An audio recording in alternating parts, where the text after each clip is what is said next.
Alrighty. Welcome everyone to the Facilities Committee meeting for March 20th, 2025. Mr. Hollis, can you call the roll to establish quorum? Yes, Chair. On the roll call for the Facilities Committee regular meeting for March 20th, 2025.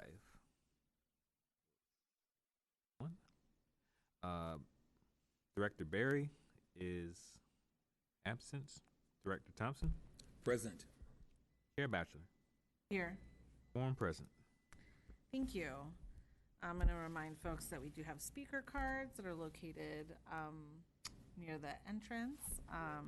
If folks would like to put a speaker card in, and that just needs to happen before we get to the item. Any modifications to the agenda from my board colleague? No. None being requested. We will go ahead and move forward with adoption of committee minutes. Is there a motion to move forward both items together or separately? I would like to move separately if I can, because I would like to motion the adoption of the minutes for the Facility Committee meeting on January 16th, 2025. Second. Mr. Hollis, can you take the vote, please? Yes, Chair. Just for the record, there are no public comments for this item. Thank you. And on the motion to approve the January 16th, 2025 Facilities Committee meeting minutes, Director Barry is absent. Director Thompson? Yes. Chair Batchelor? Yes. Item is approved. Great, thank you. Now we move on to D2, 25-0666, the adoption of the Facilities Committee meeting minutes for February 25th, 2025. Is there a motion? I'll move it. And I second. Great. Any discussion around this item? Any board comments? Sorry, any public comments? There are no public commenters for this item, Chair. Great. Can we take a vote, Mr. Hollis? Yes, on the motion to approve the February 25th, 2025 Facilities Committee meeting, special meeting minutes. Director Barry is absent. Director Thompson? Yes. Chair Batchelor? Yes. Item is approved. Now we're in item E, which is the adoption of the committee general consent. We have nothing on that.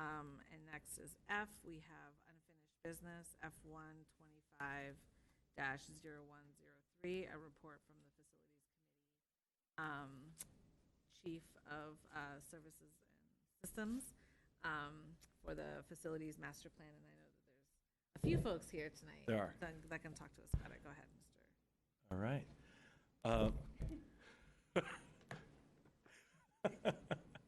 Good evening. Good evening. Preston Thomas, the Chief Systems and Services Officer. There you go, for OUSD.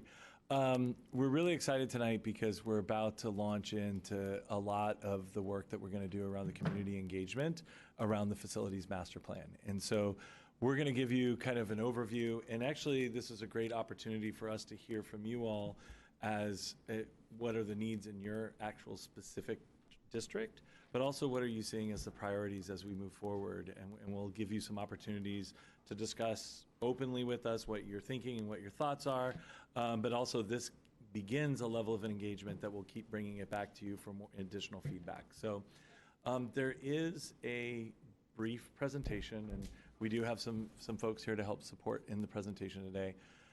This is a slide that you often see in almost every single one of the presentations that Oakland Unified School District bring forward. It's our vision and our mission. And one of the things that the Facilities Master Plan is really about is about locating how the facilities support that mission and vision. And so one of the things that I want to, as you've heard from constituents, as you've heard from like teachers and through the board meeting and open session, and on your site visits, really what we're looking for is maximizing the overall level of collaboration amongst both students and staff within the school facilities, to empower innovation, to inspire students, build on creativity, because we know those are the mindsets that are going to lead to those 21st century skills that are going to make students really successful both in college community and in career awareness. And so our facilities are an important place where all of that happens. And so right here you could see definitely we've done some pretty significant investments in play spaces for children, because more and more research is coming out on the power of play for children. But tonight I really want you to think about like how you see our facilities supporting kind of the development of our children throughout their experience in OUSD.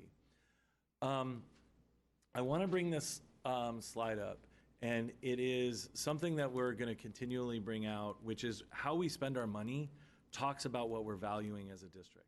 And these are our major initiatives, and we don't feel like there's going to be significant shifts in these, but this is why we would engage, because, for example, the box that says early childhood investments, the last master plan was written prior to the governor's initiatives, prior to the county initiatives, prior to the city initiatives. And what that means is that Oakland did not really have a plan around its facilities for early childhood, right? So we would imagine there's going to be more robust conversation around that with Perkins Eastman, who's our partner that's developing this work. But I just wanted to say what these are. There are 5 major modernizations that are ongoing, and I know you're aware of that. That is the biggest investment that is coming out of Measure Y to support McClymonds, Roosevelt, Garfield, CCPA, and MLA. Those are the 5 schools, those 5 priority schools that were named by the board. But there's other things that the bond funding is doing. One, just met with our schools around turf replacement at the schools just yesterday. And that's really a deferred maintenance. You need to have a plan of ongoing replacement of your fields. Air quality, indoor heat, the ventilation that are in our classrooms, that is called out in the bond. Safety improvements, living schoolyards, deferred maintenance, which is the leaky roofs, the pipes, the change in the spending plan to address lead remediation in our schools. That is all possible because of the bond program. Early childhood, I mentioned that. Energy efficiency and like sustainability, the board just passed on Tuesday night. You just passed the sustainability policy, right? That this is the place that you fund some of those efforts there. The role of technology and what that's going to play in the infrastructure within our school.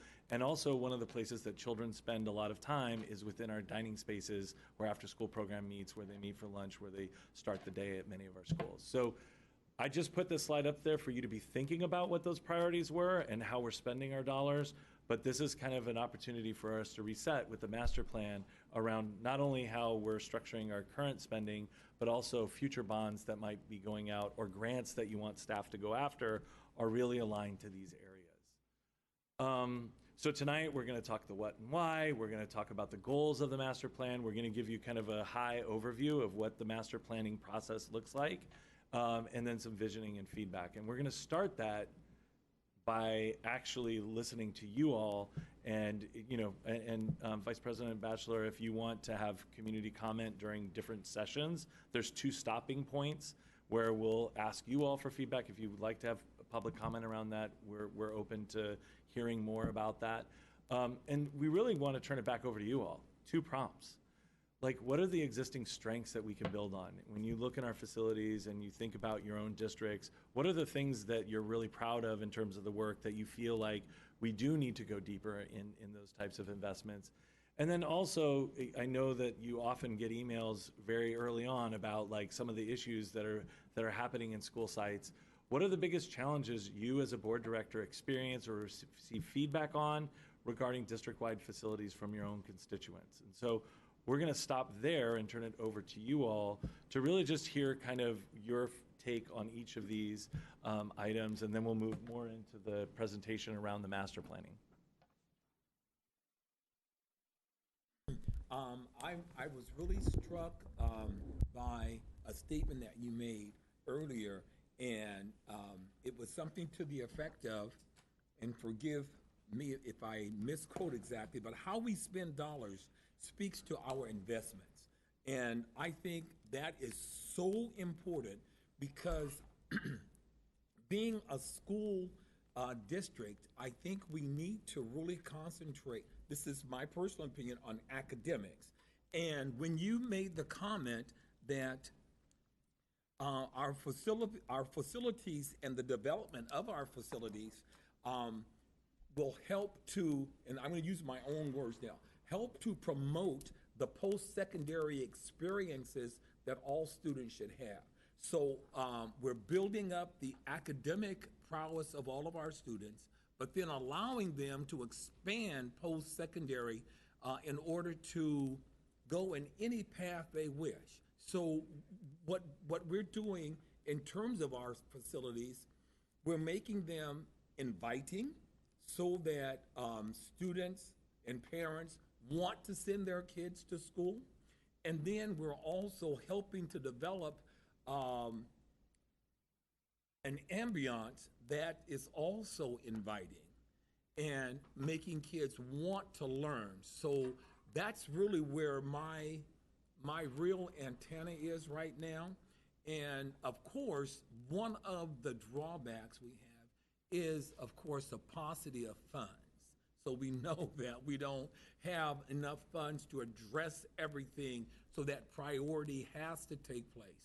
You know, we have to be strategic in terms of how we move and how we utilize the limited resources that we have. And I'll stop there. We're gonna be real buddies today. Yeah. The same mic, same The laptop. same mic. It's all good.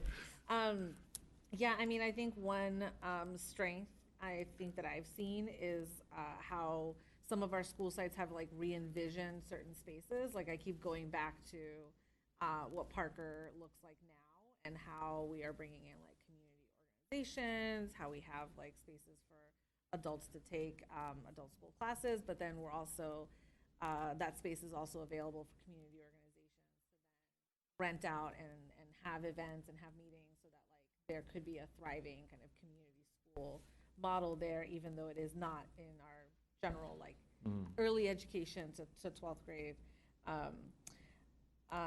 I also think that it's important not only for, I think, for the academics piece that is a given, but I think for the social emotional development of our students. There's and the reason I say that is, you know, I just recently toured Oakland International High School, and fun fact, on Wednesdays they have like fun Wednesdays, and they'll make food in the courtyard. They'll do rock climbing. They do all kinds of activities. But that courtyard, to me, kind of was like such a beautiful space. If I may, Chair, if you can turn the mic towards you so Thank that you. you can pick up well on the record. Thank you. So I was just saying how I just recently went to Oakland International High School, and they have a courtyard kind of in the middle of their school, and it's just such a beautiful space, and it had some really delicious food. They were cooking outside. Students were, you know, talking about Ramadan and what that looks like and what that means. It was just, it felt like almost like at like a cookout of a family member, right? And so, however we can create, and then we toured through the wellness center. We talked through like what that space has done to support our students. So thinking about how we can create not only spaces for academic support, but also social emotional support and togetherness and community in those spaces, I think is going to be helpful. The other thing I would say is like, when and if we have like nature and beautiful natural spaces, really accentuating that versus trying to demolish. You know, I think of Skyline as a perfect example. There's some beautiful redwoods up there.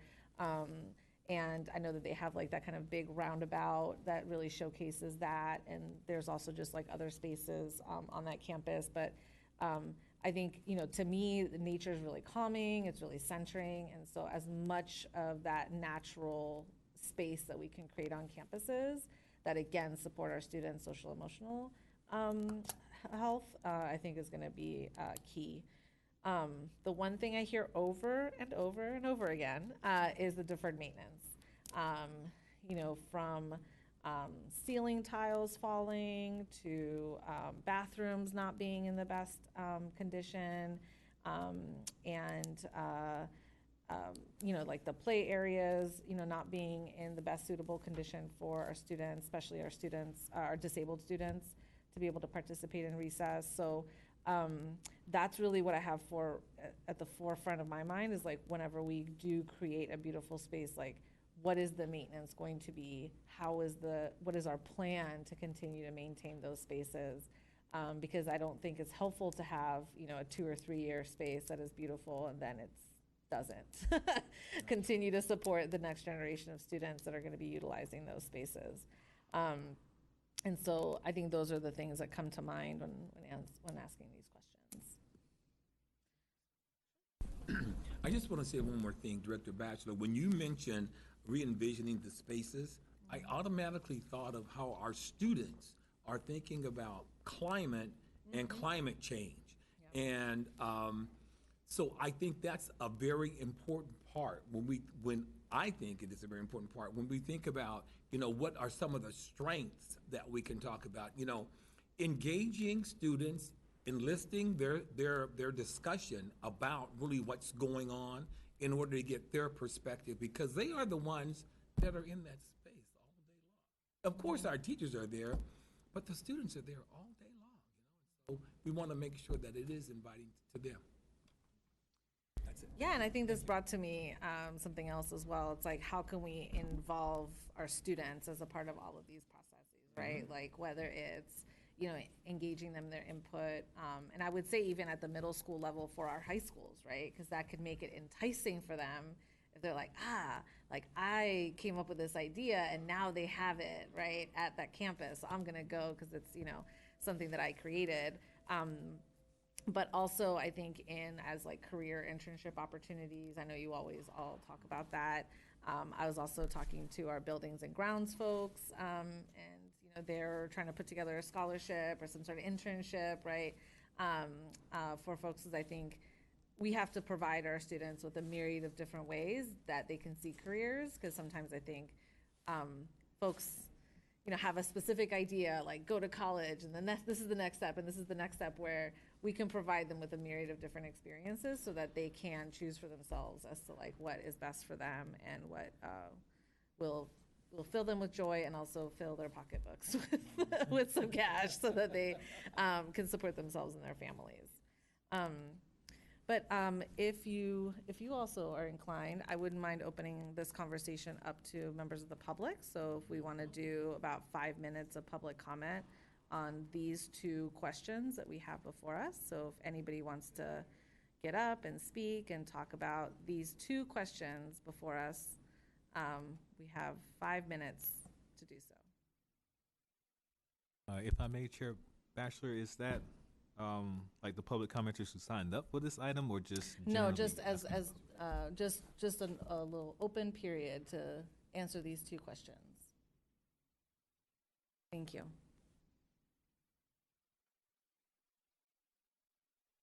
And is there a time limit too, Chair? I will do 5 minutes for the entire time. So if folks want to take like a minute or so. Y'all want to speak? Okay, so, yep, Okay. So, do a minute and a half. yes. So for me, one of the biggest challenges is how to develop a fair, equitable prioritization process. It is my opinion that process presently doesn't exist. And you have to have prioritization. There's no ifs, ands about it. But to develop it based on some standards or needs that legitimizes it, and it doesn't come across as favoritism. It doesn't come across as looking out for a particular interest. I don't want to see the repeat of some decisions that were made in the past, like the Piedmont Child Development Center. We understood that Child Development Center, based on need, should have been rebuilt. The library was not the issue, and I'm not going to go into details. Ralph Bunche. And all I'm saying is the credibility of what you do is just important as doing it. And so Ralph Bunche, when we said we were going to do maintenance, and we didn't do maintenance, now we're talking about demolishing. Staff. So you're looking at outsourcing. In this master plan, how much a percentage of the hired staff will be doing whatever, or how much will it rely on outsourcing? because that is a target interest, it appears to be. Lastly, accountability, a decline in enrollment. We got over 20 schools where the enrollment is saying those schools cannot continue to exist with less than a certain number of students. And so the major decision, putting maintenance into those schools, I'm talking about my school, a modernization, it doesn't make sense. If we know those schools eventually can't, we got to merge them or do something. But to maintain schools when we know they're not going to be building any.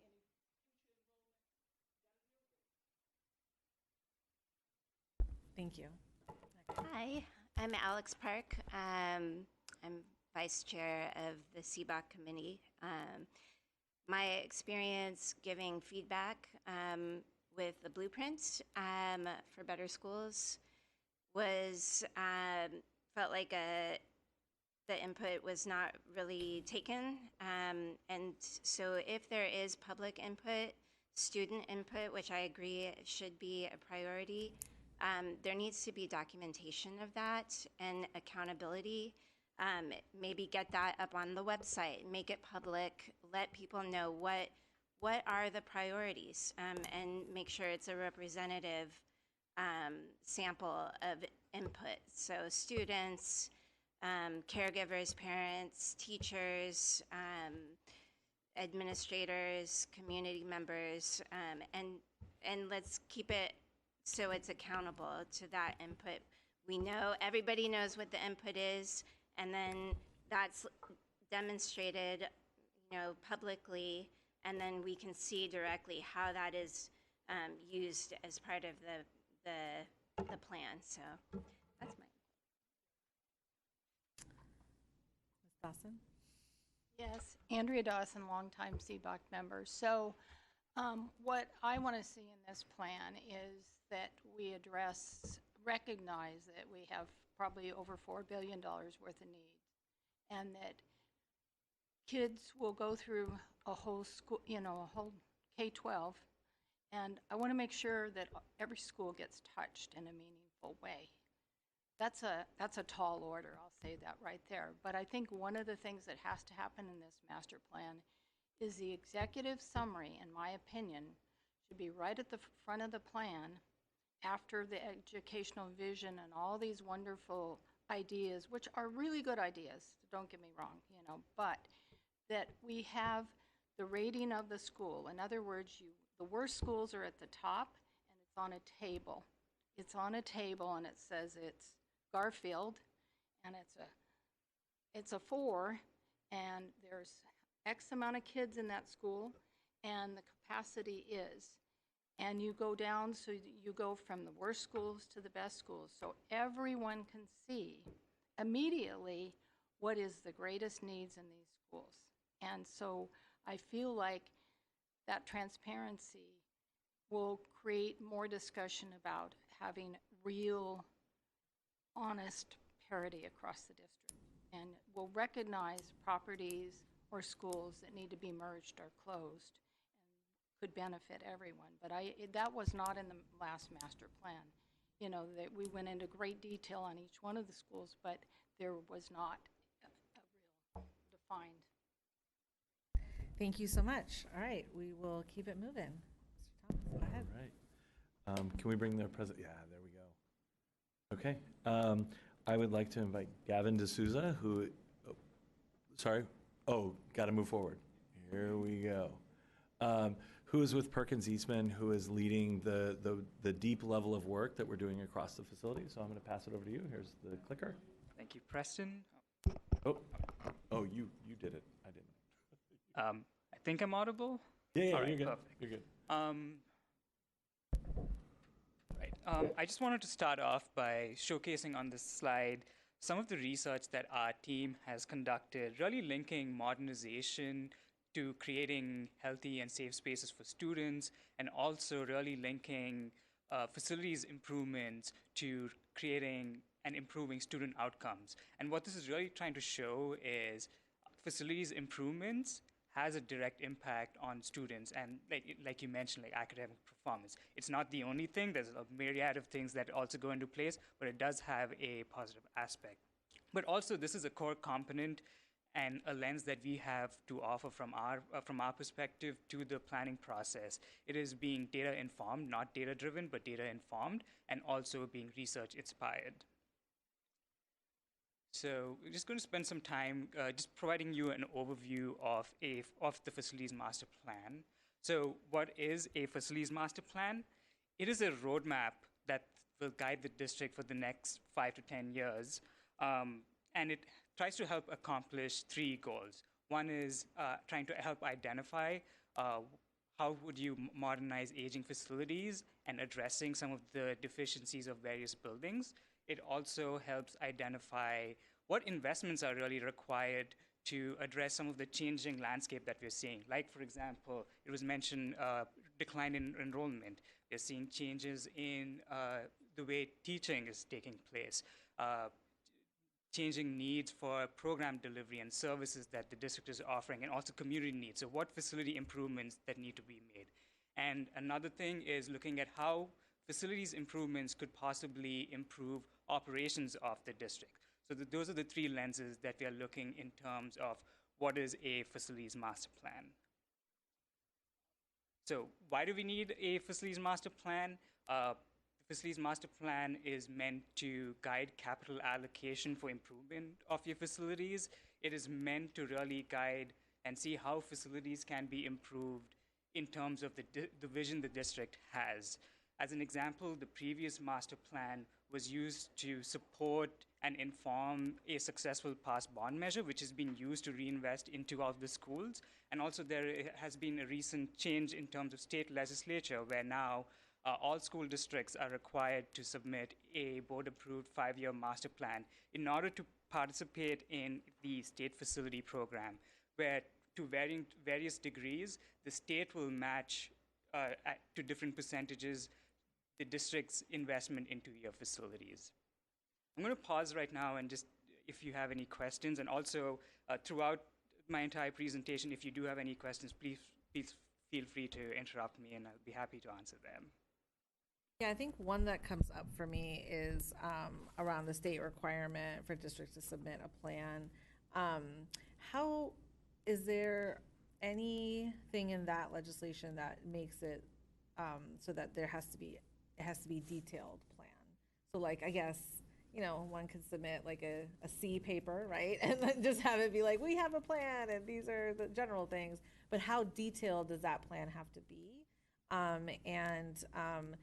Is that also, would us having it be more detailed allow us to tap into different sources of funding, or the other way around, have it be more broad, have that be able to tap into different resources? Yep, so in terms of the state legislation, as of right now, there isn't a exact detailed requirement of what needs to be incorporated. Collectively, we have a good sense of what it is likely to be. There's working group committees set up in terms of really trying to identify what they are. We expect them to be out. I believe that there is a target in terms of July, in terms of like coming out and releasing what the exact requirements are. But as of right now, there's like certain requirements in terms of recording and analyzing capacity of the schools, enrollment projections. So those things that we already know are already past, like, you know, best practices of facilities master plan and are already on the radar. Those are things that are already incorporated. And then we don't believe there's anything new, but at least we're keeping an eye in terms of like all these conversations that are taking place across the state. I'd just add one thing. When you think about why these levels of legislation have been passed, school districts like Oakland that have a bond program, that's an ongoing bond program, are usually the ones that are well placed to receive Proposition 2 funding, right? Because we have a facilities master plan, we're updating that facilities master plan. That is really like, and Gavin's absolutely right. They are right now writing the rules for Proposition 2 as we speak, and there's opportunities for engagement around it. But this really puts pressure on districts that don't have bond programs to actually like start to invest in doing facilities master planning across the state. So if you just kind of look at the timing, our last facilities master plan was in 2020. We're now in 2025, and that is 5 years out. So we are hitting that benchmark with the master plan that we're doing right now. But we'll definitely be bringing that back to the Facilities Committee as those regulations are rolled out. Yeah, so another question around that. Are there any requirements, because it is California, are there any requirements around climate justice or energy efficiency or anything like that that are required within this plan as well? Because, I mean, we can install boilers in every single school site, so that doesn't help us with the climate disaster that we have. I don't believe there is any specific requirement to that, but I think there is a recognition that like whatever this plan is also reflects the needs of the community and the school district, so aligning with the LCAP and those needs. So they're placing a lot of priority on also make sure it aligns with your vision and documenting the engagement that you've had. So it's capturing from that way, but no specific requirement, at least right now. Yeah, and it may not necessarily, oh, sorry, Pranita.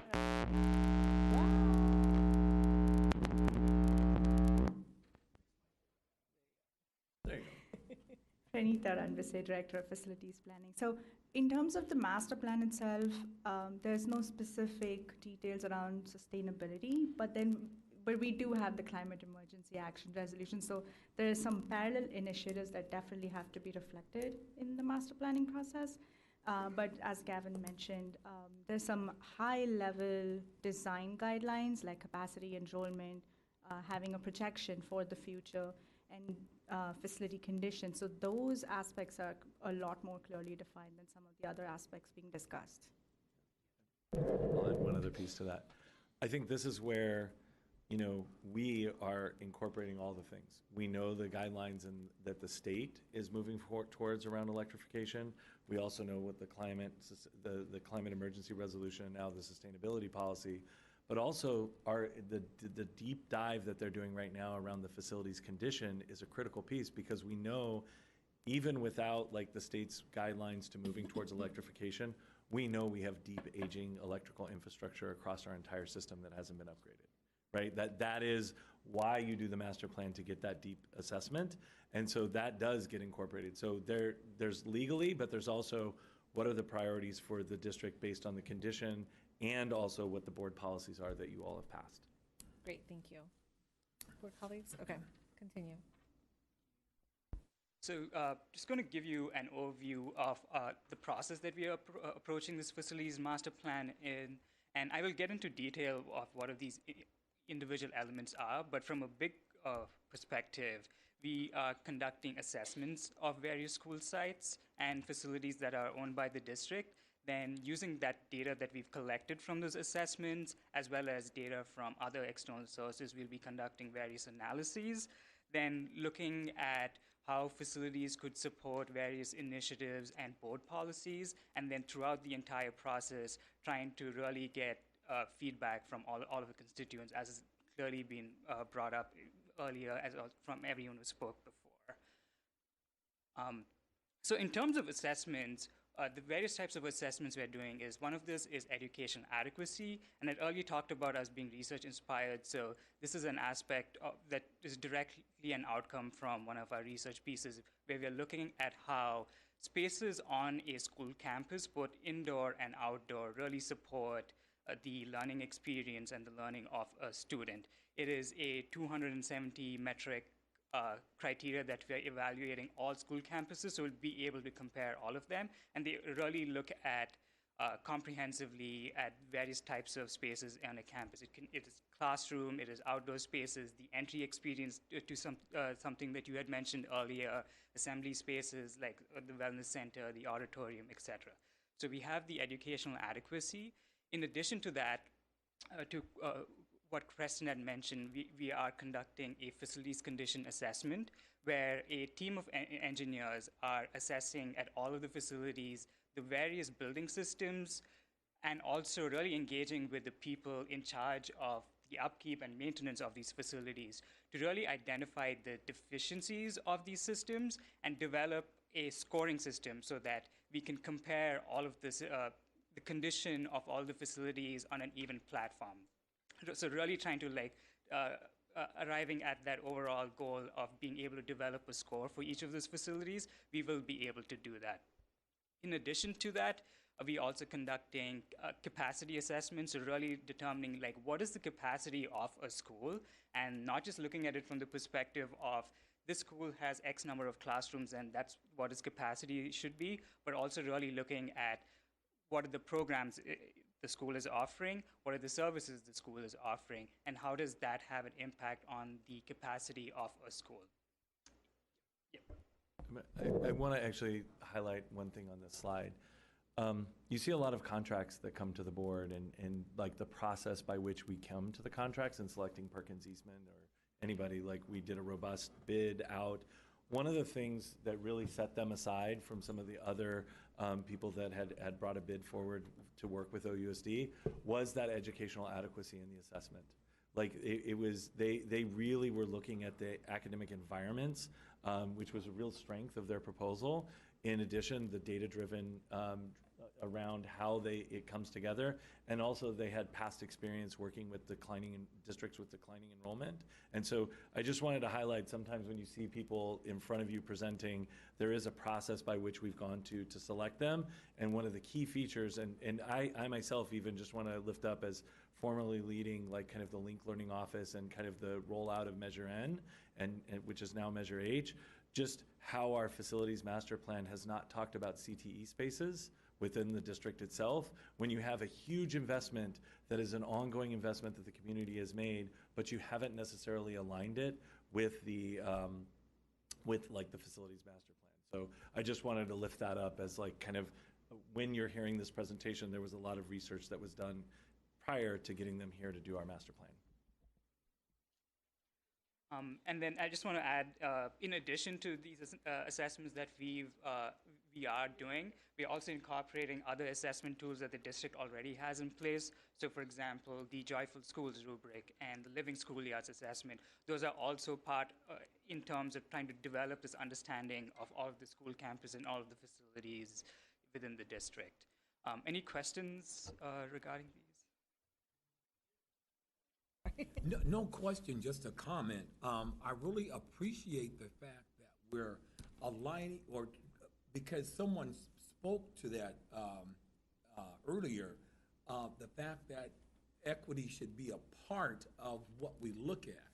And as a result of that, you're talking about this being research inspired and then creating, if I remember correctly, I think you have a scorecard or somehow you evaluate that. And so every academic institution would be actually looked at from the same lens, which I think takes us to a higher level, because it sort of extricates some of the things that get in the way of us looking at things, through clear lenses. So thank you very much for even saying that. Thank you.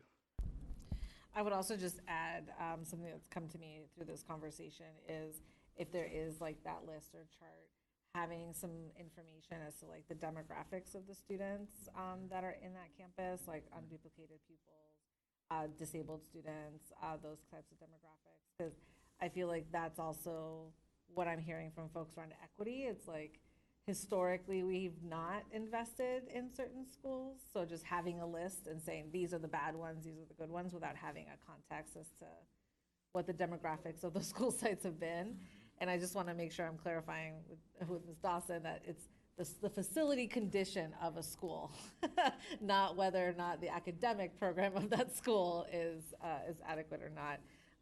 But yes, I think just having those, and I agree, the CTE component is huge. And if we're getting funding for it, I know that each of our high schools have like a different type of either academies or pathways, and so figuring out with each school site, because it might not just have a CTE classroom. It's like, what does that mean, right?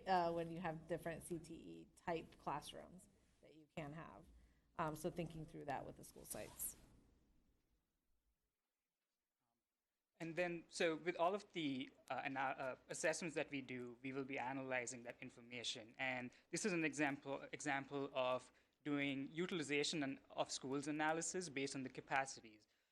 This is an example from another project that we did at Milwaukee Public Schools, where we looked at utilization at a school level, we looked at it at a regional level, and also at a district-wide level. Because what that really helped to do is identify and point towards patterns and challenges. So in Milwaukee, the average utilization of the schools at a district-wide level was 80, which was great. But then when you look at it and dive in at a regional level, if every student went to their nearest school, that average utilization would have been maintained. But in reality, what we really saw was students who were living in the northern half of the city were traveling to the south of the city. And what this was causing was underutilized schools in the northern half of the city, overutilized schools in the southern half of the city. That's a challenge for the schools themselves because they're trying to handle two different issues. It's a operational issue for the district overall. And also, from a student perspective, that is an unfair experience for all these students commuting from the north to the south of the city every day in terms of experiencing their school lives in comparison to their classmates who live within the neighborhood. So we'll be looking at those different lenses to really identify patterns and challenges to inform the plan. So I just have a question about this slide. So I just want to make sure that I'm reading it correctly. So on the second map, so what you're saying is the northern part, so these areas that are like light blue, students are traveling all the way to the south to go to school at those school sites. Meaning Yes. that the school sites in that northern part are better maintained because there are less students actively using those school sites. No, there isn't a relation to maintenance. It's just like utilization of the schools. Like, Okay. So because students overall who were living in, so that was School Board District 1, and this is a map of Milwaukee and the breakdown. So students who were living in School Board District 1, 2, 3 were actually traveling to the bottom half of the city. So Gotcha. the schools over there were underutilized. Some of them even were like had a utilization of 30%. So that is, 30. There was, if the school's capacity was 1,000, there were, if I'm doing my math correctly, 300 students Right. enroll in that school. And so, thank you for clarifying that. And then, I guess my other question is, did this map also have like historical information around that as well as in like why there might be this migratory pattern of students coming?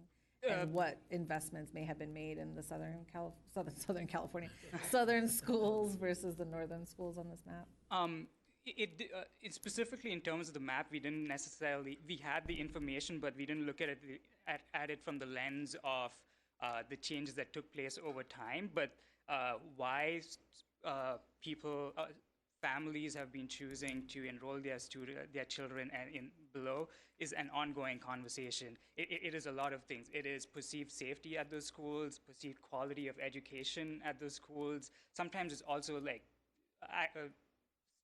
parents don't have necessarily access to after-school daycare, so they choose to have their students closer to where they work. So those are like multiple factors that are really playing into like those trends. So it's not just like one specific thing, like multiple things, and it's still we are actively having conversations in terms of like really trying to understand what are these driving factors, and then like how could like a plan or any policy changes like really help improve that overall experience for students. Great, thank you so much.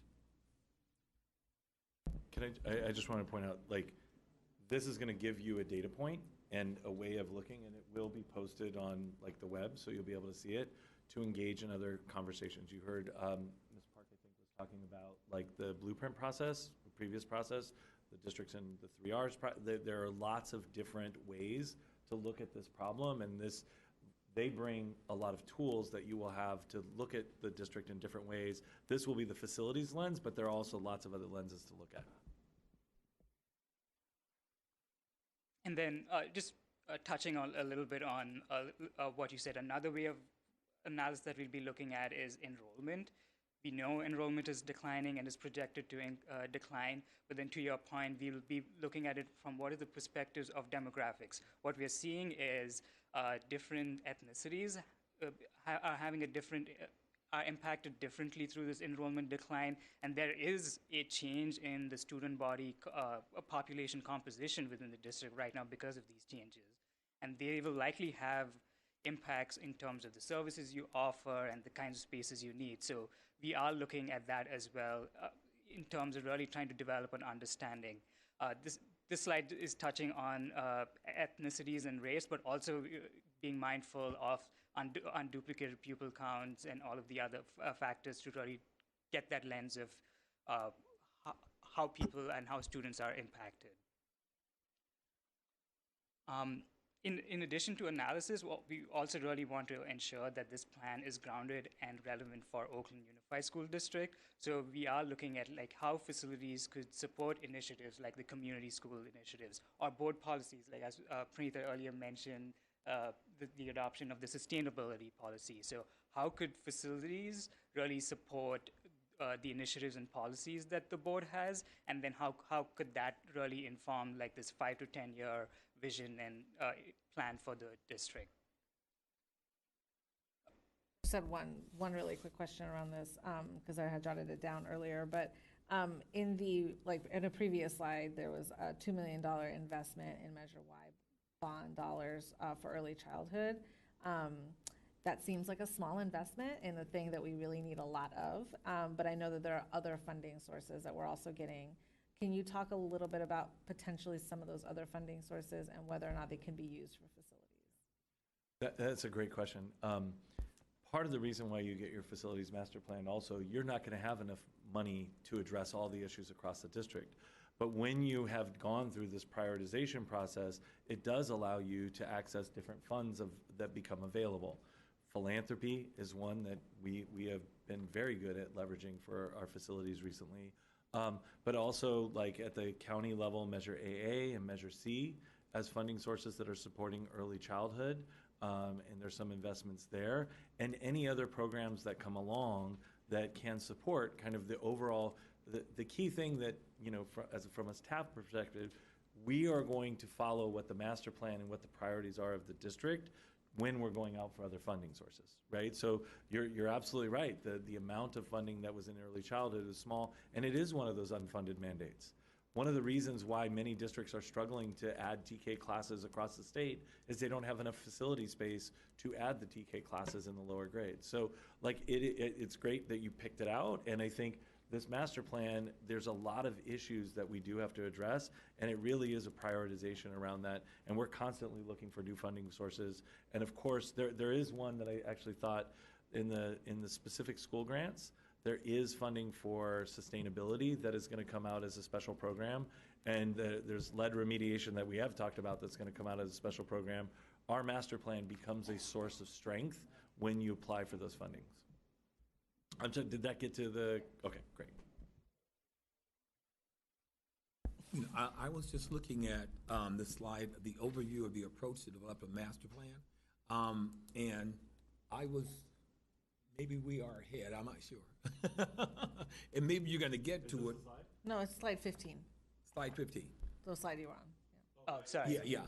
And I'm just wondering, I'm hoping that we would think about including the voices of our SPED department too, because we specifically, I can say this, I just finished a 2x2, and one of the things that I raised was trying to bring in some of our, instead of outsourcing so many things for special ed concerns, would it be beneficial to us to actually utilize some of the underutilized spaces for a specific SPED program where we would have individuals who would deliver what the kids would need that we're sending them out to get? And so that's just another thing that I think we should sort of think about as we're thinking about this master plan. Thank you for bringing that in, yes. Like a non-public school option within the like a district. non-public school option, exactly. Continue. And then another aspect that we will be using to inform the master plan is looking at the distribution of academic program across the district, the challenges that students have in accessing them and equitably accessing them, and seeing how facilities can help address some of those challenges. So that's also another aspect that is folding into the overall development of the plan. And then, as Preston earlier mentioned, like through all of our analysis, a lot of needs will be identified, and we will not have the means to necessarily address them all. So, and everyone's kind of agreed and like brought this up in one form or another. There is this need for this robust prioritization framework, and part of it will be informed through some of our assessments. Some of it will be informed through like availability of funding, again, a little to what was brought up earlier. But a big part of it is really going to be informed through engagement with you, like we are doing today, with staff, with community members, with students, and really just trying to get as much feedback as we can about different things. With regards to that, to help really achieve that, we've developed considering a overall strategy for engagement, and it can be broken down into three conceptual phases. The first phase is the visioning phase, where we're trying to identify the vision for the facilities and what the guiding principles are, and we are currently in that process right now. Some of the activities that we've already completed in this specific phase is engaging with the senior leadership team in terms of identifying the vision. We are currently in the process of scheduling and really having conversations with the department leaders, to your point, like learning from the special education department what the needs are. Today we are here to really understand, again, like how that would inform the vision. Once we have a understanding of the vision, it's not that like the vision is done and then we don't have anything informing it, but like using that vision, we'll be assessing how facilities are supporting that and what the deficiencies are. And based on that, we really want to understand what priorities are. And through that, again, through these channels that I already mentioned, but also trying to get community feedback through town halls, really trying to, and we're having active discussions in terms of like how can we meaningfully engage with students, not just like middle school students and high school students, but like is there a different engagement methodology that we can get voices from elementary students as well, so that everyone's feedback is part of it. Also, another big aspect of it is we know there are a lot of initiatives that are taking place in the district, so we're having ongoing conversations about how can we ask our questions at these different platforms so that we can ensure that we can get like the widest reach and the widest form of feedback. So with all of that, we will be able to identify what the priorities are, and with those priorities, we'll start developing strategies that will lead into the facilities master plan development. And the overall structure is meant to be so that engagement is iterative and it informs each and every single stage. It's not that, you know, it is just done at the end. It is constantly informing our work, and this process is meant to be flexible to account for if we do need to address something or we do need to hear more voices. This process is not necessarily set in stone. There is opportunity, and we are always looking at ways of defining what it could be. Any questions regarding this?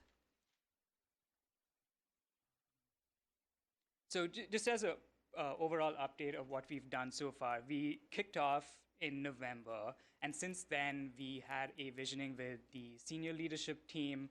We briefly talked about the educational adequacy, so we've done the assessments for all of the school sites, and currently what we are doing is analyzing that data.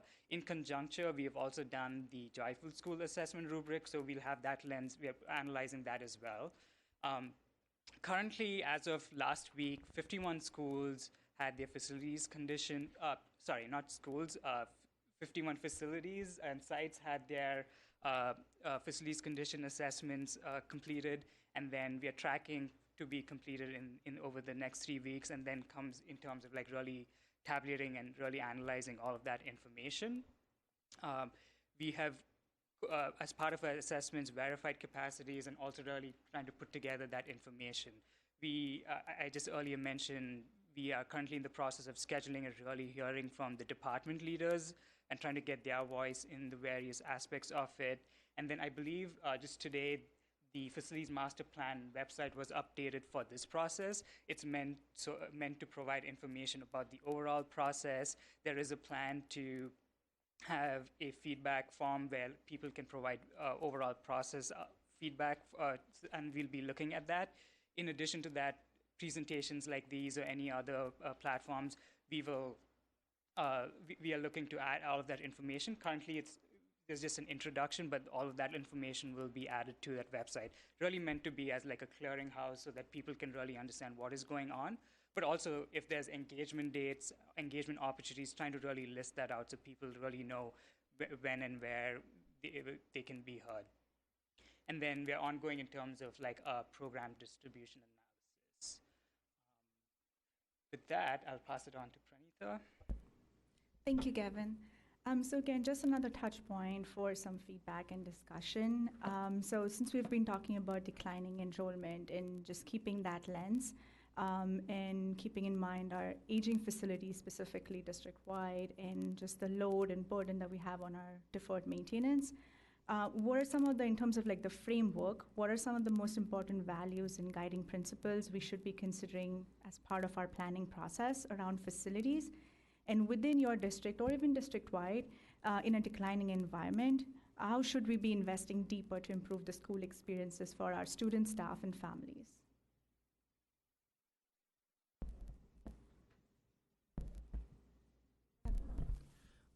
In terms of values, I was thinking of equity, making sure we look at equity across the district, and also transparency, because I think a lot of individuals have preconceived notions that transparency is not something that we stand on greatly in this district. And so those are two of the things that I think,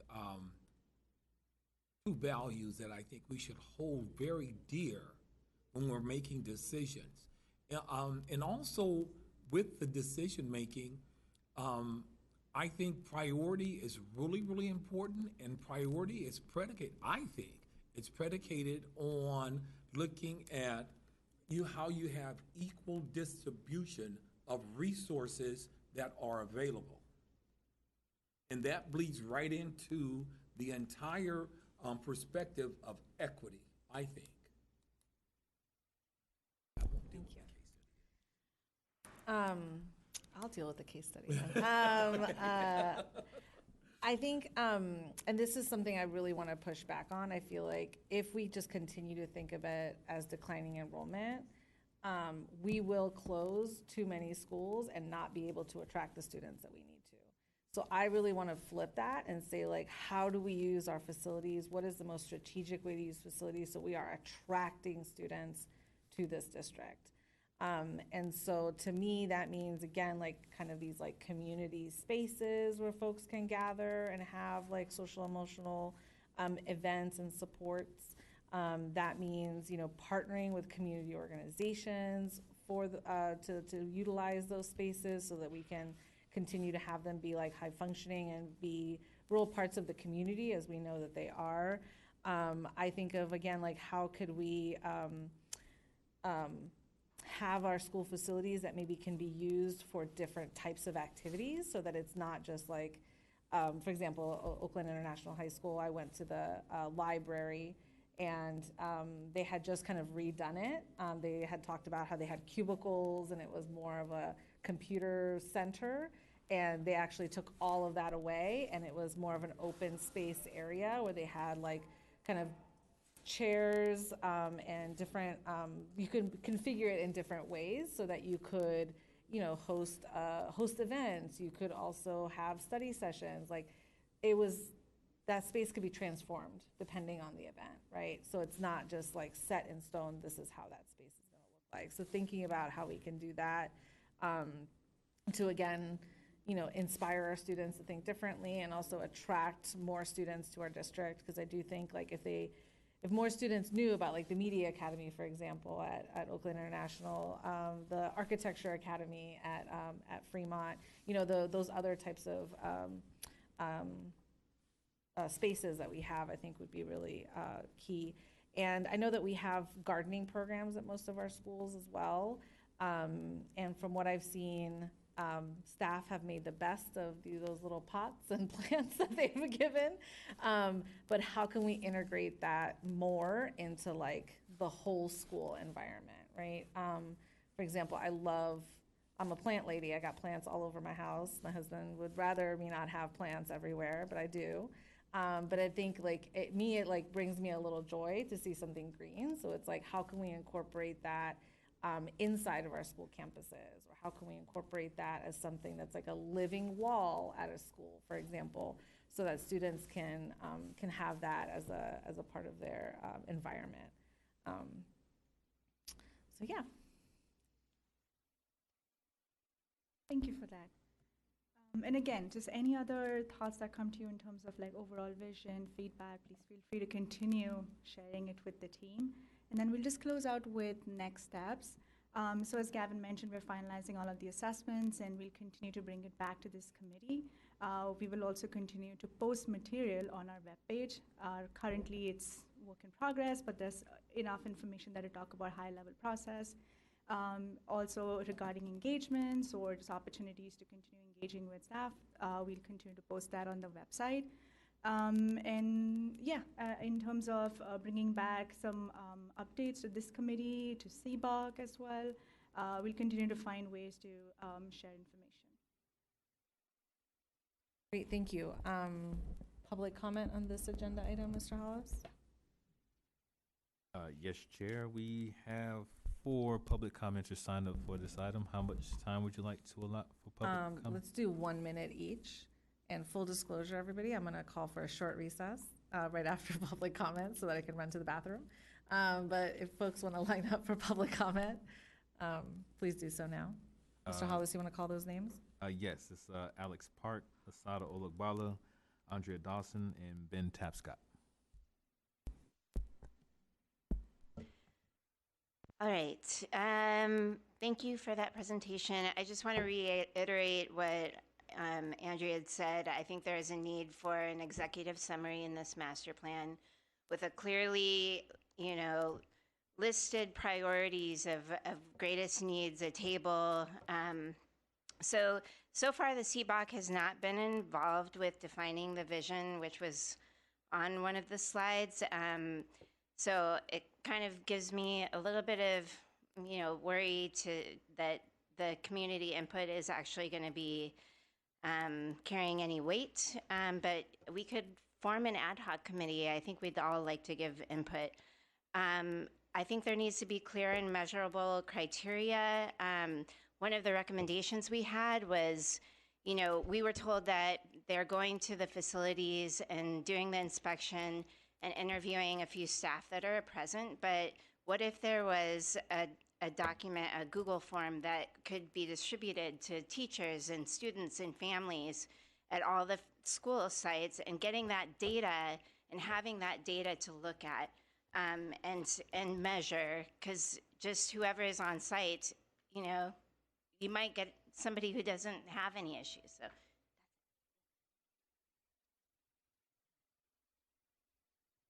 Going to second it and say we really need the ad hoc committee because 4 of us could be on it, and I'm sure 4 of us would volunteer, and we have not had any input. So Okay. Thank you.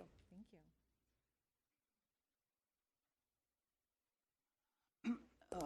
My biggest thing is the funding and the future for funding. So this came out today. Of 150 cities, large cities, Oakland is the worst city in the U.S. for first-time home buyers. So that says the probability of bonds and property owners, we depend on them, being a source is declining, and people are leaving Oakland because of high mortgage costs, high insurance, blah, blah, blah, blah, and on and on. Secondly, there's a case that's coming before the Supreme Court based on Oklahoma making a decision that private schools could become chartered schools. And if that goes through, yeah, that's being recommended by the administration, the crazy man. So we got a probability that in the future, buildings students will be going to these private schools based on vouchers and whatever else. And lastly, any financials component involved in this master plan. So you got to do all these assessments, any costs, and what's the source of a cost. So we're going to do the master plan, and we don't have to spend no money. Money is involved. And lastly, the projection is the third quarter. Can you be more specific? Are we talking about December? When was this final document will be complete? Next speaker.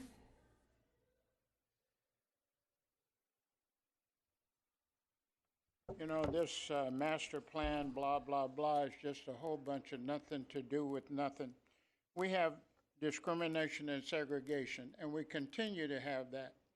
The fact that all these schools are getting things done, and McClymonds was on the list 2 years ago, no, 2018. And you're going to give us a lousy $91,000, $1 million. You gave Fremont 137. Master plan. We had a master plan with Lafayette. And those parents would come into meetings. They were so excited about it. And over Christmas vacation, we find out there are 3 plans, not 1. So, you know, West Oakland has been dumped on so many times. Marcus Foster was closed. Hoover Middle was closed. Lowell Middle was closed. Lakeview was closed. Lafayette, Ralph Bunch, Parker. All those schools have been closed. And nobody wants to talk about the segregation or the discrimination. Only 2 schools haven't been touched. We got delayed 2 years. Name another project that was put on hold. Now, $93 million is not going to even do a parking lot. So this is just a whole bunch of something about nothing. If they're serious about it, they would get that school remodeled. It's disgusting and segregation. Thank you. Now I will call for a short 2-minute recess, and we'll be back in 2 minutes.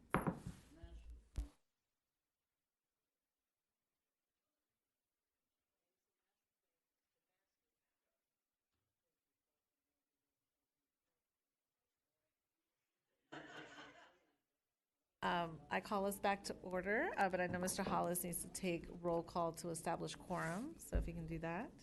Yes, on the second roll call for the Facilities Committee meeting, it's, Director Barry is absent. Director Thompson? Yes, present. Chair Bachelor? Here. Quorum present. Thank you. Now we are on G, which is new business. And that is, the first one is item G1 25-0704, a report from the Facilities Committee by the Chief of Systems and Services. Go ahead. Oh, Pranita. I will turn it over to. Good evening once again. My name is Pranita Ranbise. I'm the Director of Facilities Planning. Thank you for the opportunity to present updates on our progress that we've made so far with our asset management and real property services. As you're aware, we have partnered with Divine & Gong and Brookwood Partners to be able to conduct a strategic planning around 10 properties, vacant, leased, or underutilized, and the properties is in the update, the memo that we have shared with you all. So we just wanted to come back and let you all know where we are in terms of the phase 1. The approach that the team is using is a phased approach, primarily to be able to share some initial or preliminary findings for 3 properties, which is based on board feedback. 1025 2nd Avenue, Lakeview, and Ralph J. Bunch Academy. The reason why we're using a phased approach essentially is to be able to demonstrate the key issues and trade-offs that may arise. These are just concepts, so we're still exploring and getting board feedback and direction on what options we could explore further. So that would essentially then inform the next phase, so basically make it a little more of an iterative process. So as mentioned, there are 10 properties within this scope of work. Some of these properties we have made So for example, last week, the Measure Y spending plan was approved. So Washington CDC was identified for a pre-K, TK expansion. So that property is part of the 10 properties. So we may be able to move that property out in terms of like the phase 2. But then again, that's a decision we can make after we have some more direction on phase 1. We do have our partners on Zoom, and I will turn it over to Chris, who is with Brookport Partners, to just walk you through briefly around the process that we're taking for evaluation, for our assessments, and the proposals we're bringing to the board. Great, thanks, Pranita. Can you all hear me okay? Yes. Yes, we can. Great. Well, it's great to be here with you tonight. I'm Chris White, principal with Brookwood Partners, as Pranita mentioned. Yeah, I think I just want to briefly explain how we're thinking about the evaluation of the properties. There's an as-is value, which is the value in today's current market conditions. It's limited by the currently allowed uses.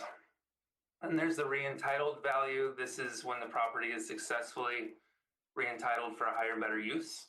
It's typically worth more than as-is land because there's more certainty about the type of project that can be developed on the site. But both of these values are subject to market fluctuations. Construction costs, interest rates, market demand and supply have all had an impact on land values today. So it takes time for the market to recover. And finally, public school districts can consider more than the economic value. Sometimes there's value in potentially what it can provide to the school district and the community. For example, when market conditions are right, market rate housing might generate the most money for the school district in a land sale or ground lease. But you could also pursue, for example, workforce housing, which could provide much needed housing for district employees, but little or no economic value. So just kind of lastly, I'll walk you through the process and timeline for completing our work in this phase 1. We've been providing tours on an ongoing basis for our workforce housing project in Daly City that was built for Jefferson Union High School District for our employees. And we've been giving tours to Oakland USD board members, staff, and labor partners. Next week, we're sharing some emerging insights on the phase 1 properties and soliciting feedback from board members in a series of 2x2 meetings. And then looking ahead beyond that, we're looking at the week of April 7th to potentially schedule a study session in public to summarize phase 1 findings. And finally, after that, potentially the week of April 14th could be a closed session where we would go into more detail on property values and discuss priorities and next steps for the phase 2 properties. So why don't I stop there and see if there are questions or comments? Thanks. Hi, this is Valerie. I did have a question. So you mentioned the potential value, both literal and, I don't know how to say it, like excitement value of using a property for workforce housing. Can you talk a little bit about, for folks that weren't at any of those tours, can you talk a little bit about how Jefferson Union High School District has received some monies or some monetary value from the workforce housing that they built? Yeah, they actually have not received economic value from the workforce housing. I think they've also pursued a separate approach of entitling other surplus land, which is intended to be built on long-term ground leases with developers. And so in the future, when that's built, that could generate revenue for the school district's general fund. But the Jefferson Union Workforce Housing Project was built with a combination of GO bonds and a COP, which is a loan that school districts can take out. And it was intended from the beginning to be revenue neutral to the district's general fund after it's completed. So it's brand new, beautiful housing. They own it. They lease it to 100% their employees at rents that are at a 40 to 50% discount to market rents. So really nice, affordable rents. But that project itself is revenue neutral to the district's general fund. Thank you. I guess I should have been more clear. I wanted to specifically talk about how when I was touring, what they said around their retention of staff and their, and like basically being able to be fully staffed at the beginning of the school year. But of course, you were gonna focus on the housing part. But yes, I think that that's also a component of it. It's not only just the amount of money that we would be getting from rent or from properties to be able to use in other properties, but that really, I think, opened my eyes to the possibilities, because it's like, if we could start a school year fully staffed, like what that would look like for our students. And I feel like that definitely ties into our budget as well, when we're thinking about the recruitment monies that we use. Any other questions from board colleagues? I'm gonna wait before I ask my hierarchical question, because I'll just wait until. Okay, great, continue. Yeah. Would you like me to elaborate on the retention question a little bit? If you have anything else to add, yes. Yeah, no, I think that project, Jefferson Union was experiencing a 20 to 25% annual turnover of teachers and staff. As you know, it's just devastating to the educational mission. And so 122 units of workforce housing for Jefferson Union represents about a 20 to 25% of their total workforce, including certificated and classified. And the project leased up right away within a couple of months. There's now a wait list of around 30 people to go into the housing. And the school year, immediately after it opened, they started the school year with no open positions for the first time, and as long as anyone can remember there. So I think they see that as being really, really helpful in tackling the problem of attracting and retaining great educators.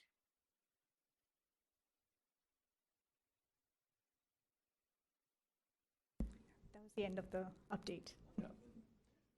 And I do want to add, there, as Chris was talking through the various different, there is an actual slide that is on the back of the memo, if you haven't seen it, that just kind of articulates in pictures what he was like walking through in terms of as is valuation, entitlement, and then like cyclical fluctuation. So I just wanted to, there is a visual, but it's part of the memo. Could you remind me again, I think you said April 14th or 7th would be the last date that you'll be doing a walkthrough of the properties?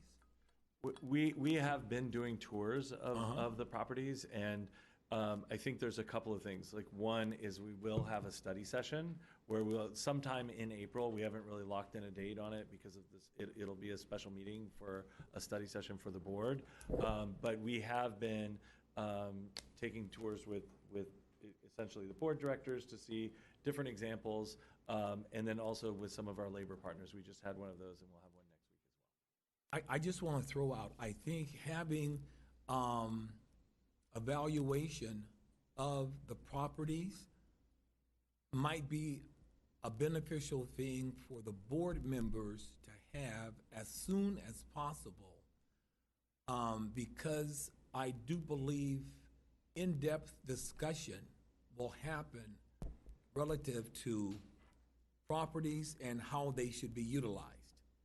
And I think that would be one of the benefits during that discussion. That was my hierarchical question. Thank you. Mr. It's all good. All good. It's been a long time. Mr. Hollis, any comments, public comments on this agenda item? Yes, we have, where's my list? 4. Those public speakers are Sada Olagbala, Andrea Dawson, Alex Park, and Ben Tapscott. 1 minute each.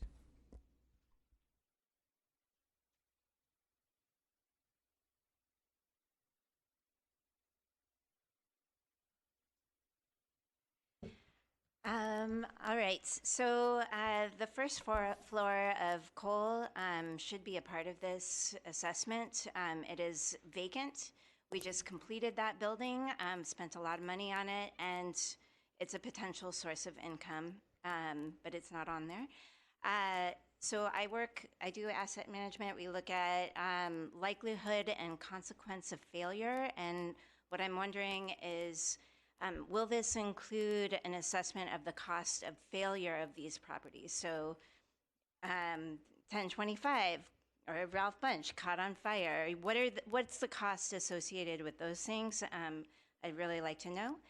And as the CBOC committee, I think we've requested a tour of 1025 and Ralph Bunch as they are being proposed either funds added or funds cut from. So, and if any members haven't gone, it would be great to, if you wanted to join. So that's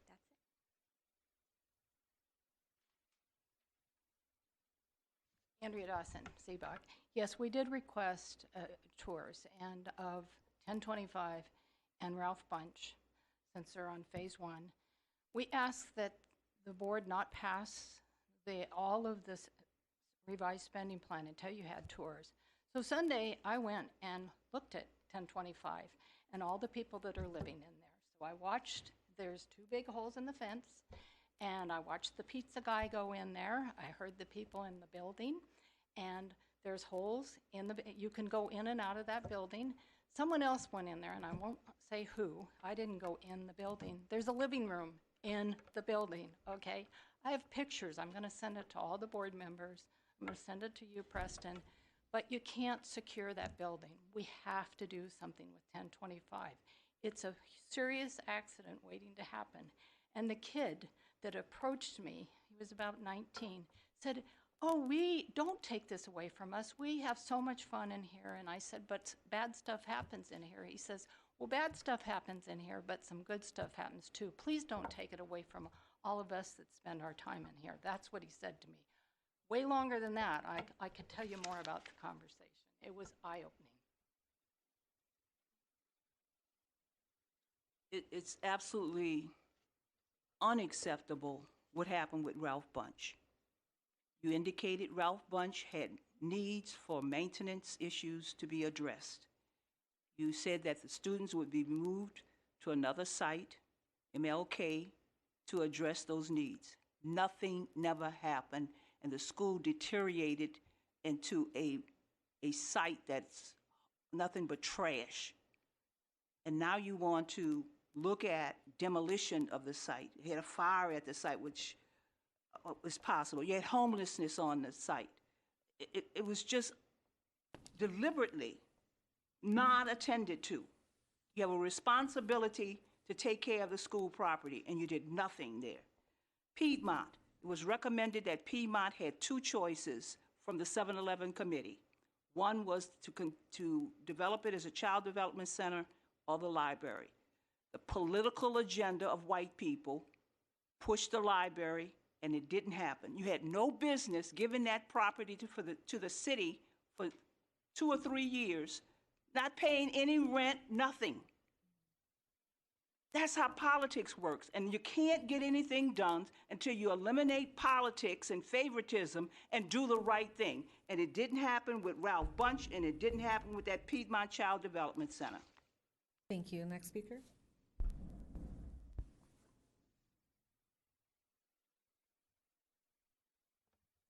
When is this board going to ask the question? Why the delay? Why the discrimination of all the high schools? 4 of them have had something done. Oakland Tech, Oakland High, Castlemont, Fremont. Only 2 schools. And Mac's the oldest. And we've been waiting 7 years. They came over there and took the boiler in the middle of the night, and nobody said anything about it. He lied to you about the boilers because we have 17 classrooms with no warm water. We got 10 other restrooms in custodial areas. You run your boiler heat up in the winter when it gets cold. He lied. We needed that boiler so we could heat the building. And he came over in the middle of the night and stole it. So out of all the schools, only 2 high schools, we've been waiting 7 years. Castlemont, Fremont, Oakland High, Oakland Tech have all had some remodeling. What's missing? The oldest school out there, Oakland High, and the newest, Castlemont. and then we got a master plan, and stop the discrimination, and when are you guys gonna ask why? Why is this being done? And we have land across from East Mountain Mall that nobody talks about that used to be for the kids that needed that school. It's sitting there empty, and he knows about it. Thank you. Yeah, and Edward Shands is on the list for facilities evaluation. Mr. Hollis, did I miss any board comments next, right? That was all speakers. Okay. Yes, so I agree with some of what the speakers have mentioned of including coal in the assessment. As much as I think it would be very concerning to the community to invest any more dollars in there, having an assessment of what we can do in that property, I think would be helpful. Yeah, I also welcome the tour of both Bunch and 1025 and would love to schedule that whenever you all are scheduling it to see, because I have definitely heard from our community about both of those issues. All right, Mr. Thompson, anything else you'd like to add? Okay, or Director Thompson, I apologize. All right, so that is not a voting item, it was just a report. So we'll move on to G2 25-0705, which is a verbal report around our facilitron rates. Good evening, Preston Thomas, Chief Systems and Services Officer. We had actually launched a process last fall to actually review all of our facilitron rates that are, and just to articulate what facilitron rates are for, when any outside organization utilizes our fields, our buildings, there's a fee that they pay. And that fee is really outlined by the Civic Center permit process that is statewide. And there were two, Senate Bill 1404 and Assembly Bill 1303, that defined what direct costs were. And essentially what you could pay for are two things.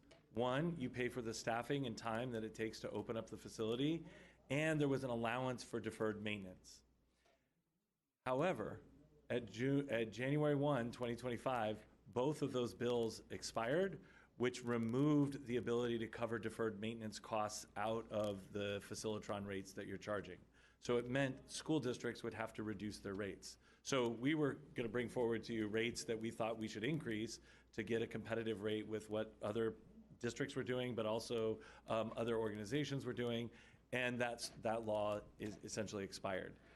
There is currently legislation, AB 503, and this is actually part of the, so we don't need to have a lengthy conversation about it tonight, but AB 503, that is part of your legislative platform that will be coming forward to the board, that does reinstate the ability to charge for deferred maintenance and routine upkeep for any of the facilities that are used and rented out, so that you can correlate the rates that you're charging with actually the need to get, routine maintenance and some of the deferred maintenance costs there. So just wanted to give you an update. They are actually about to speak about this at the state level, and I think there's a letter that will be coming forward to you all in support of this. It's definitely something staff supports, and it needs to be submitted by April the 1st, when they'll be taking it up at the state. So just where we are right now, we're kind of in limbo, waiting for the state to pass this legislation forward, or we would have to actually reduce our rates to just cover the rates for essentially what it costs to open up the facilities. So that's custodial costs and things like that that are associated with it. So that's the really quick update. I don't know if you have any questions on it specifically, but there'll be more to come on this for sure. No, I know April is a busy month up in the state legislature, and I know that because I'm doing a lot of actions in April to go up to state legislature. So I will be keeping that one in mind, and if there's any advocacy that we could do as a school board, if you all could just let us know if there's a letter or anything else that we need to, or as individual board members specifically for the folks that are like local, that would be great. Any comment? Nothing other than yes, I agree with Director Batchelor, Vice President Batchelor, that we want to make sure that we support whatever action we can in order to facilitate that. Yes. Great. Any public comments on this agenda item, Mr. Hollis? Yes, Chair. Sasada Olukbala, Ben Tapscott. Great. 2 minutes each, or a minute each, sorry. somebody just speaks, because I don't pay any attention to him. So I need to have a written report. I don't respect him. He lies too much. But if I have a document in front of me that says exactly what's happening, then I can speak to it. So is there any reason why there wasn't a written report available on this subject matter? Any reason why we don't have a written report? I can't say directly, but it sounds like there's changing legislation that could prevent us from doing what we're doing, and so we need to make sure that we can recalibrate when the legislation passes. So AB changing legislation so funding would be impacted in some way? Is that what you're talking about? Yes, so Okay. as Dr. Thomas mentioned, there are certain things that we can charge for now. Those things are no longer something that we can charge for, and now AB 503 would allow us to shift back to being able to charge for those Understand. things. So in the future, as much as possible, can we have written documents related to agenda items? And I think that's kind of mandated, that you have to have at least a written description, and you do have that, but Thank you. I don't want to have to listen to him. Next. I'm going to go back to the same question, Valerie and Cliff. When are you going to ask the question, why? Is this particular project being delayed 7 years? Can't be a money problem. Over $1 billion? Every school has had something done except 2, and nobody's answering the question? Totally disorganized. Master plan? Are you kidding? When you have discrimination and segregation, you're going to have a master plan? And Cliff, you need to talk to your boy George Yee about talking about black people in a derogatory manner and black students, and he forgot to turn his mic off. And we have him on tape.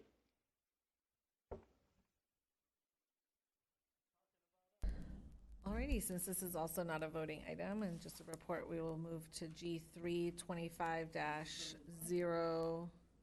25-0475, discussion about renaming the administrative building at 1011 Union Street, the former coal site. Thank you. I am going to invite Curtis Sawicki, who is the Chief Partnerships Officer for OUSD, to talk about this item. And Mr. Hollis, I believe that Denise Sadler is, if you could promote her, that would be fantastic. She is promoted. Oh, perfect. All right. I'll turn it over to Curtis. Thank you. Good evening, Vice President Batchelor and Director Thompson. And I think that Dr. Denise Sadler, an Oakland educational legend, should be joining us so that we can share with you where we're at around implementing Board Policy 7310 on renaming the new administration building at 1011 Union Street in West Oakland. This is really just a brief update. There's a memo attached to this item that we have convened a committee. We have many local residents, community leaders and neighbors, some who are actually former students of Cole. We have a student who's the ACC historian and a student at MAC, parent, teachers, principal from West Oakland. So we have a great representative committee that is considering a broad look based on the history of what has been named the central admin, what was at 1025. We're also looking at other opportunities within the building other than the name. There's nice conference rooms, there's galleries, so we're really just looking broadly around what leaders can we honor that's based in history, based in past board action and decisions and resolutions, and just taking all of that into the mix. And we'll be able to, later this month, bring back a recommendation from the committee, first to the facilities committee and then through you to the whole board around naming the new admin building. And we have it's really been an absolute pleasure for me and an honor to actually be in this space with some of the elders in West Oakland, sharing stories, learning, again, relearning about some of our leaders that we want our students to know about that really left a major mark in Oakland in education and more broadly in the community. And so we're excited about engaging in this conversation together and bringing forward something that we think will be very meaningful to West Oakland and to Oakland and the district at large. And I don't know if Dr. Sadler is on, if she'd like to add. Mr. Hollis, is Dr. Sadler on? Excellent. They are a panelist. They're currently not being seen at the moment. I think she's coming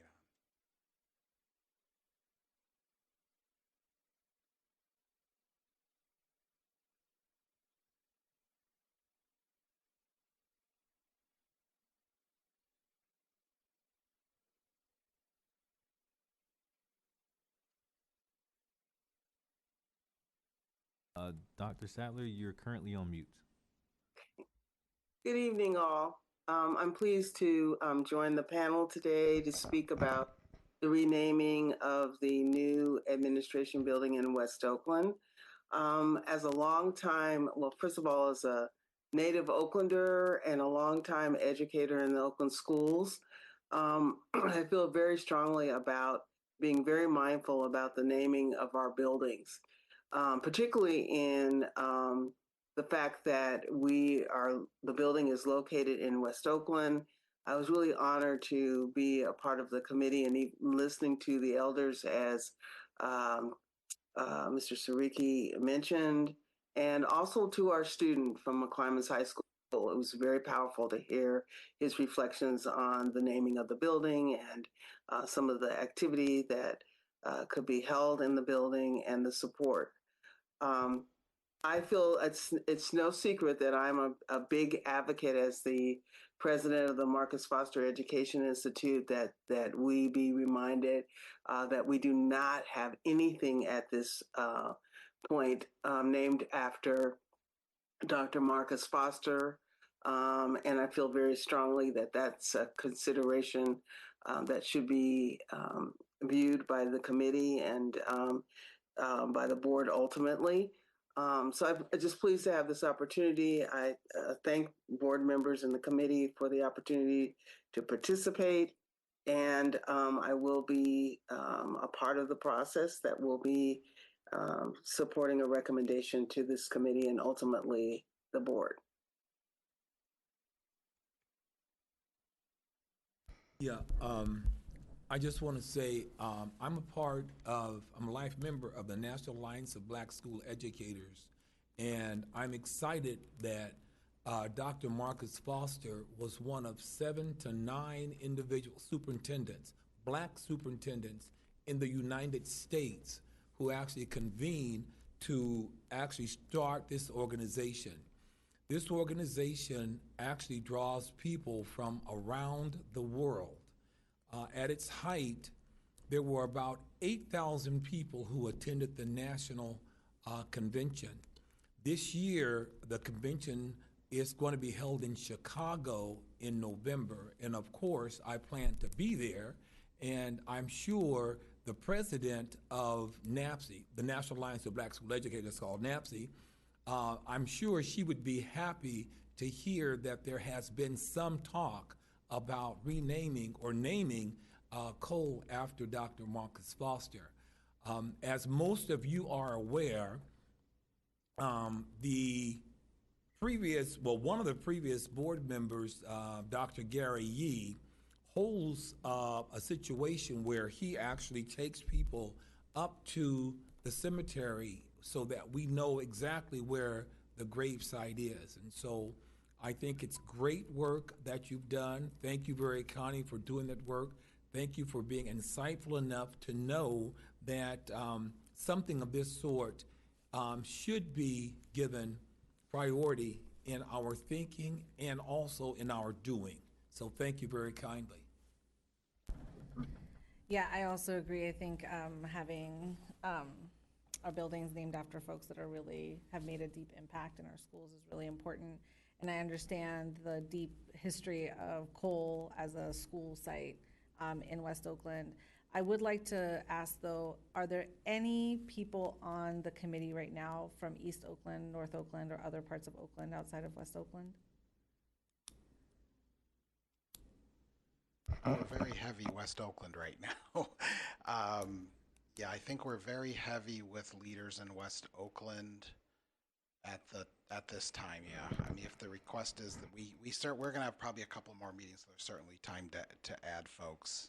Yeah, I would like to request that because I do think this is our admin Right. building for the entire district. Yes. And so as we're thinking about it, yes, it is in West Oakland. We should really dive into that history and showcase it.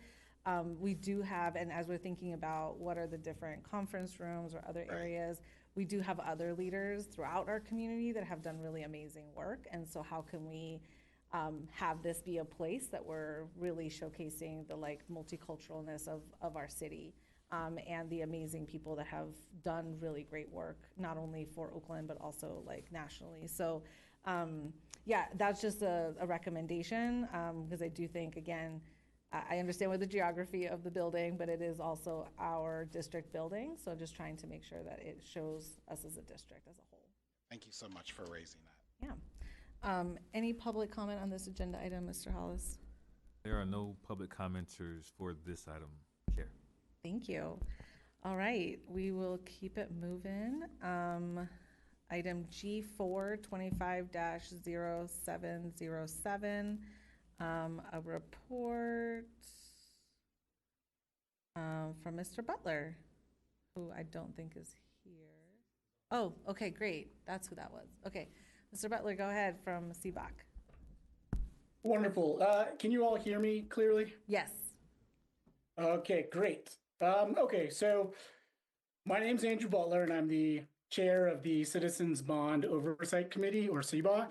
And in this capacity, I'm also a liaison to the Facilities Committee. Well, CBOC met last Monday, March 10th, during our regular meeting, where we had the opportunity to discuss Amendment 3 to the Measure-Y Spending Plan. And during that same meeting, the CBOC members held a straw poll vote in favor of the chair, myself, sharing the committee's concerns about Amendment 3 during this liaison report to the Facilities Committee. And regrettably, the board would meet to consider Amendment 3 to the spending plan prior to this meeting tonight. So I'll share CBOC's concerns with you now. Many of these concerns were presented to board members via email prior to the board meeting last week by members of CBOC. So broadly, CBOC requests that the board delay approving the currently proposed Amendment 3 to the Measure-Y Spending Plan as it's currently presented. Specifically, we recommend a few things. First is to hold on unstarted solar projects. The committee members or CBOC members strongly believe that there's political risk and uncertainty whether future potential savings will be realized. And we believe that guessing around future costs is too speculative right now. Also, we suggest or recommend holding on the demolition of Ralph Bunch. Committee members or CBOC members think that the district needs to wait for outcomes on the sort of asset management report that's currently in progress. I know we saw a midstream update of that earlier in this meeting. And then additionally, we recommend reviewing the rationale and risk for reallocating all of the $15 million funding for 1025 Second Avenue. Also, CBOC would like to actually have a site visit to that site, and then also get reports related to the cost of maintaining that site around expenditures, abatement, and other issues. And I know that was discussed as well. I also want to add that, CBOC realizes the importance of moving forward with the approval of the majority of the Amendment 3 as proposed, specifically for those projects that have already launched and are under contract. But that said, our committee or CBOC is committed to our duties, our oversight function, and we ask that district staff and the board respect our recommendation and our oversight role. And yeah, that is the liaison report from CBOC for this meeting. And I'll, I guess, open the floor to questions from the committee. Thank you. Mr. Thompson?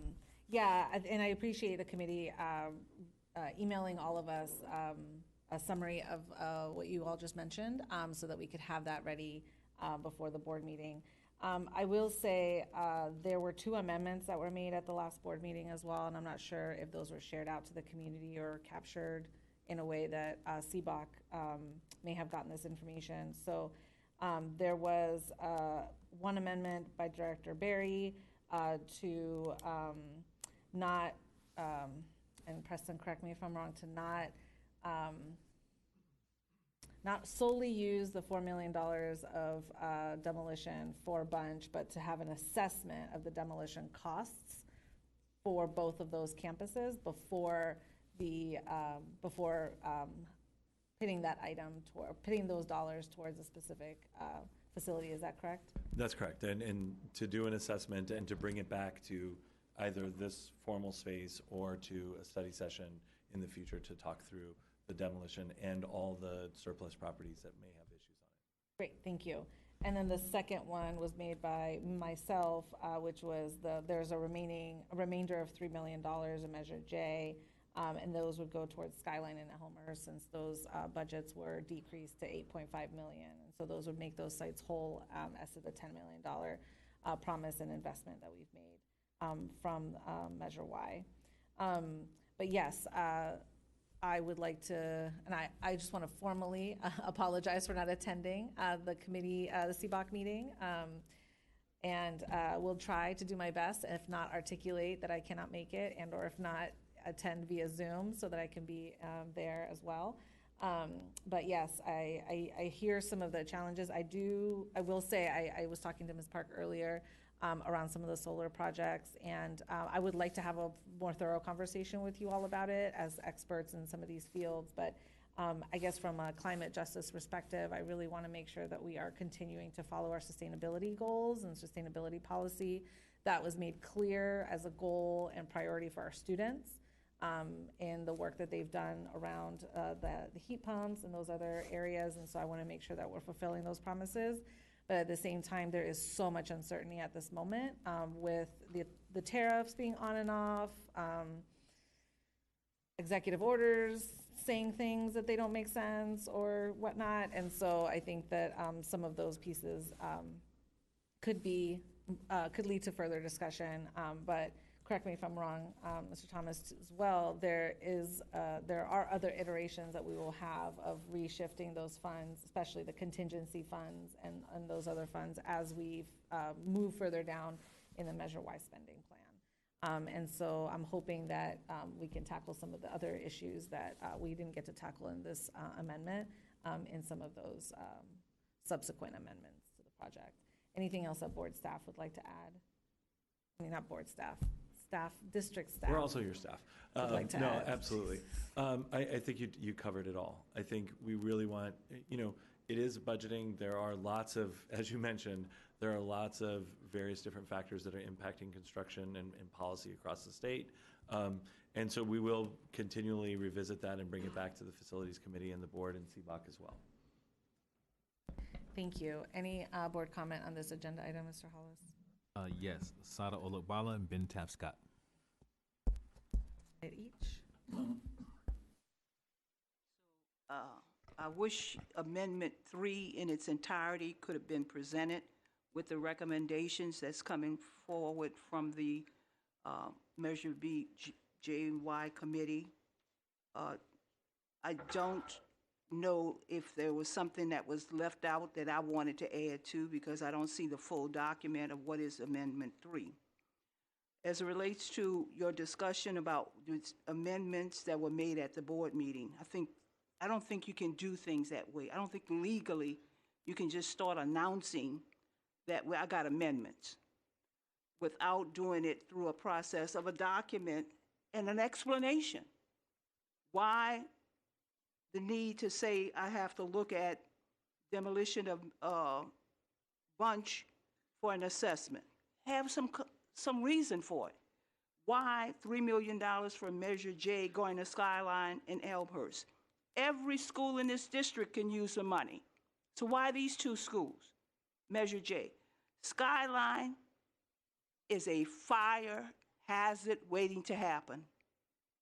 And y'all continue to ignore there's no evacuation plan for high. And Skyline is a dilapidated school. It's dilapidated. I've been there. The bathrooms, the gym, the whole school is a mess. But y'all want to keep it going and investing in it. And God help me, if anything happens at that school where there's a fire, y'all gonna pay for it, not at this time. You do not take the opportunity to evaluate across the board all needs. You got favoritism going on with Skyline. Thank you. Next.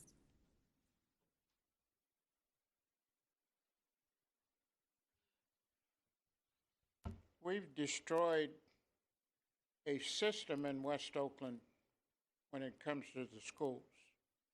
They closed Cole. They closed Marcus Foster Middle, Marcus Foster Elementary, Hoover Middle, Lowell Middle.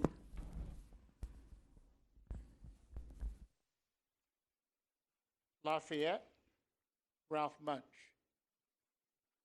We have half a middle school because of the fact that they've put Ralph Bunch on that campus.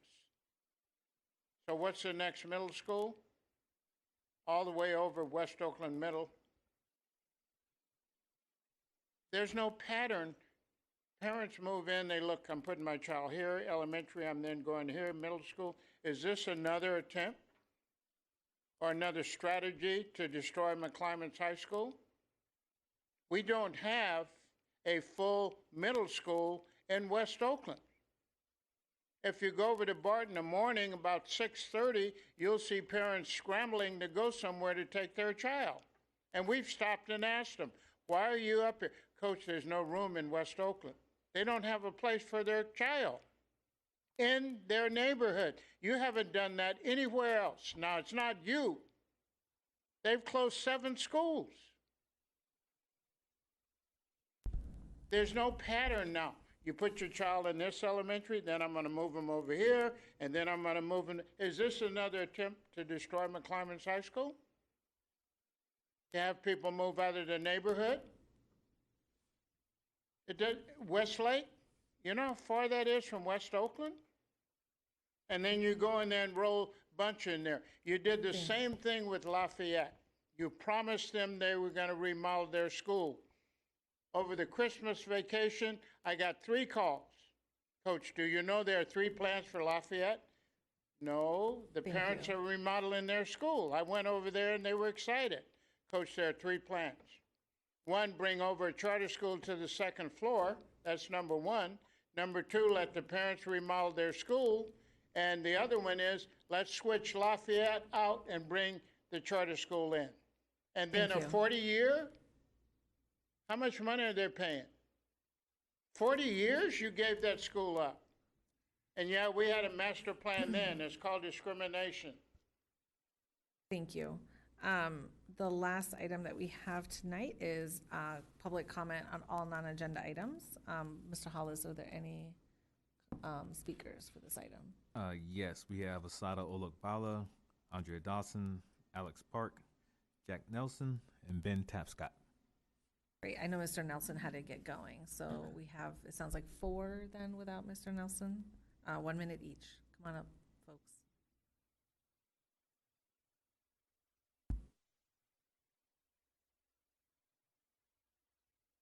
Andrea Dawson, Seabach.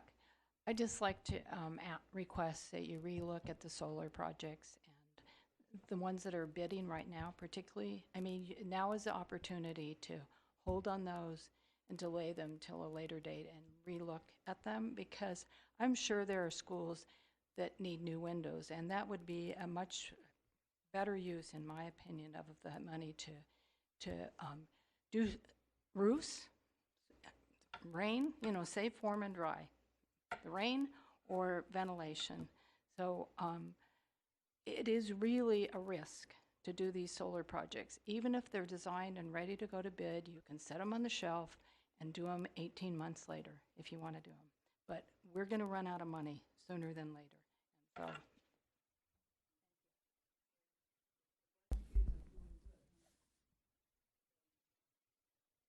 Okay, I agree with that assessment, and it feels like doing the solar now is kind of like buying a Tesla when your house is falling apart. So, okay, as far as the master plan goes, I feel like we can all vision and prioritize, but if the data isn't representative, if it's not complete, if it's not inclusive of the teachers, students, families, then we're wasting our money. So I think really I want to just reiterate, I'd really love to see, it sounds like the assessments are about to be complete in April.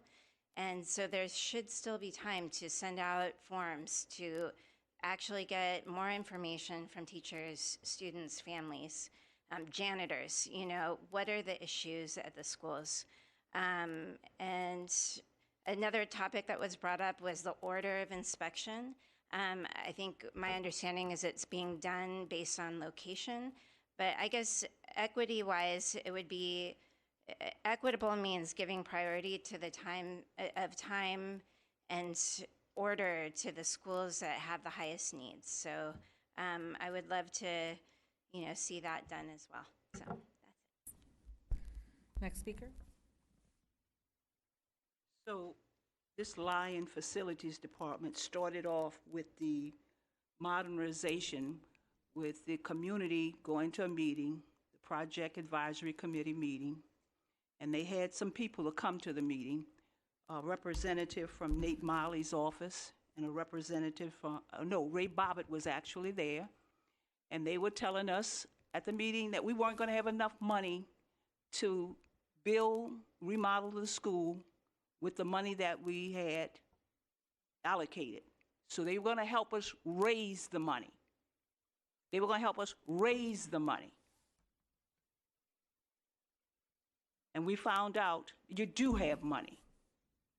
You just talked about Measure J money that you gave to Skyline and Elmhurst. Originally, McClymonds had money in Measure J for the field. Never got it. Never got the $1 million. It was McClymonds and Castlemont, $2 million. Never got it. Out of that $3 million, give us our $1 million back. Thank you. Last speaker.